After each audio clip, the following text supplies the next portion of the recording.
नहीं है, उसकी बुद्धि का बल घटता नहीं, उसकी क्रिया शक्ति समाप्त होती नहीं। प्राणों की एक महत्ता है और इसके लिए हमारे देह का बल, हमारे प्राणों का बल और उसके साथ साथ हमारे साथ काम करने वाले कार्यकर्ताओं का एक संघ बल, ये सारे बल अपने जीवन में हो तो जीवन का अर्थ प्रगति की ओर आगे बढ़ता है।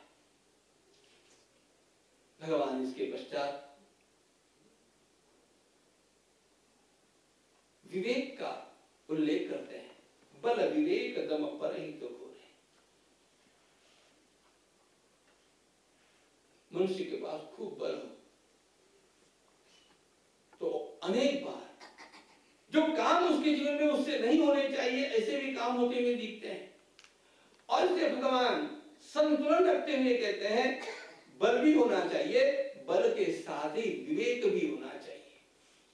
यदि विवेक नहीं होगा तो बल बिखर जाएगा, बल गलत दिशा में आगे बढ़ेगा और इसलिए इस बल का नियंत्रण करने के लिए विवेक की भी आवश्यकता है। विवेक एक ऐसा शब्द है जिसका आप जितना विचार करेंगे उतने उतने आप भगवान के समीप पहुंचते जाएंगे। एक परमात्मा के पश्चात यदि कोई ऐसा सिद्धांत है जो उनके पश्चात तुरंत हम लोगों को याद आना चाहिए, वह है विवेक। इस विवेक से ही जीवन में सारे निर्णय लिए जाते हैं और विवेक उसी शक्ति का नाम है जो हमें सही निर्णय करने की क्षमता अपने आप देता है। बुद्धि और विवेक में एक अंतर है। बुद्धि में सोच करके निर्णय तक आना होता है और विवेक में एक फ्लैश। बुद्धि एक टिमटिमाते हुए दीपकों की तरह है और विवेक तो सूर्य की तरह है। टिमटिमाते दीपक यदि जलते हैं उसमें भी प्रकाश होता है, बुद्धि में भी प्रकाश है, लेकिन सूर्य ही उदित हो जाता है तो अपने आप सर्वत्र प्रकाश होता है। जिसके भीतर विवेक की जागृति हो गई उसको निर्णय लेने में एक क्षण भी नहीं लगता है। वो तुरंत बुद्धिमान व्यक्ति विचार करके निर्णय लेता है, लेकिन जिसका विवेक जागृत हो गया वह तो समस्या के सामने आते ही दूसरे क्षण उसका फ्लैश उसको मिलता है और वह कह देता है कि इसका निर्णय ये होना चाहिए। यह विवेक की जागृति जीवन में हो जाए तो व्यक्ति के निर्णय गलत नहीं होते और योग्य और अयोग्य क्या है इसका वह सतत जानकार रहता है। व्यक्ति के जीवन का सर्वनाश एक गलत निर्णय से हो सकता है। मेरा निर्णय कभी गलत हो ही नहीं, इसके लिए आवश्यकता है विवेक जागृत रहे। डिस्क्रिमिनेशन की एक बड़ी सुंदर व्याख्या मैंने पढ़ी थी, मुझे बहुत अच्छी लगी।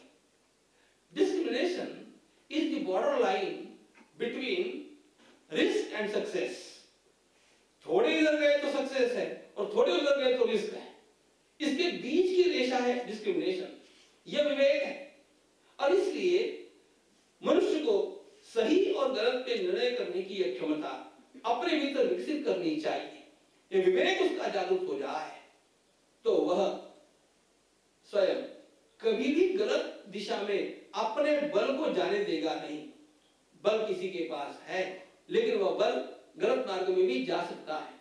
विद्या विवादाय धनम मदाय शक्ति परेशान परिपीडनाय खरस्य साधो विपरीतमेतत् ज्ञानाय दानाय च रक्षणाय। एक विद्यावान मनुष्य लोगों के साथ विवाद करने में जुट सकता है, दूसरा विद्यावान अपनी विद्या का उपयोग दूसरों को ज्ञानदान करने के लिए करेगा। विद्या उसको अधिक विनयी बनाएगी। ये भी होता है।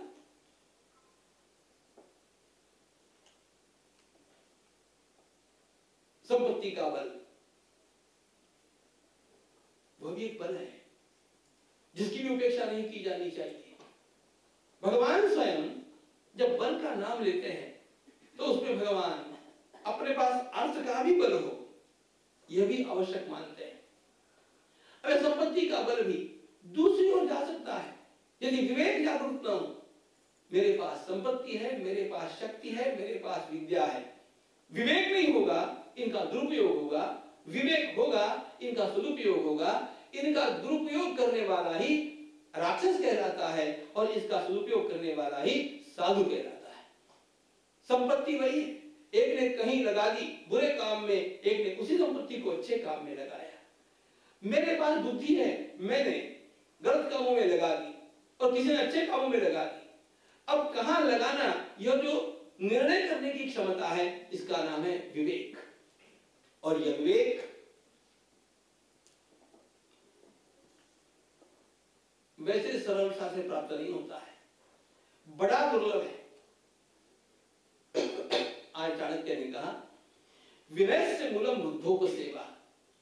जब तक हम लोग एक पंक्ति को जानते हैं, बिनु सत्संग विवेक न होई। सत्संग के बिना विवेक जागरूक नहीं होता, विवेक जागरूक नहीं होता सत्संग के बिना।